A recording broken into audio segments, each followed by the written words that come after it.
Salut à tous, on se retrouve aujourd'hui pour un nouveau tip sur Excel. Aujourd'hui on va parler de la mise en page et plus particulièrement du passage à la ligne sur Excel. Quand je parle du passage à la ligne, c'est du passage à la ligne dans la même cellule. Donc là ici on voit qu'on a un tableau, on voit que la taille des cellules n'est pas adaptée au texte qu'il y a dedans, que ce soit ici pour mon titre, ici aussi pour mon titre ou alors pour le contenu des cellules. Nous, on va chercher à faire ceci, c'est-à-dire que plusieurs lignes de texte dans une même cellule, puis on va venir centrer tout cela. Donc tout d'abord, je vais venir adapter la taille de mes colonnes à la taille de mes titres. Là, on voit malheureusement que en cliquant ici, la colonne s'adapte automatiquement aux valeurs les plus longues qui se trouvent dans la cellule. Donc ici, mon texte ici. Pourtant, je veux que ma colonne s'arrête seulement ici, c'est-à-dire qu'elle fasse la taille de mon titre, qu'elle s'adapte à la taille de mon titre en priorité.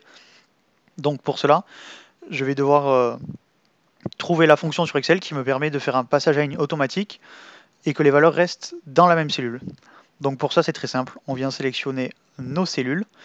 Et ici, on va venir sur ce petit bouton qui s'appelle passage à la ligne. Donc on va venir ici, cliquer sur renvoyer à la ligne automatiquement. Et là, on voit qu'automatiquement, le texte se renvoie à la ligne en fonction de la taille de la cellule. C'est-à-dire que là, vous voyez que par exemple, pour ma quatrième ligne, le contenu de la cellule est sur 4 lignes. Eh bien, si j'étire ma cellule, automatiquement, le texte va s'adapter. Donc on va revenir à la taille que je veux initialement.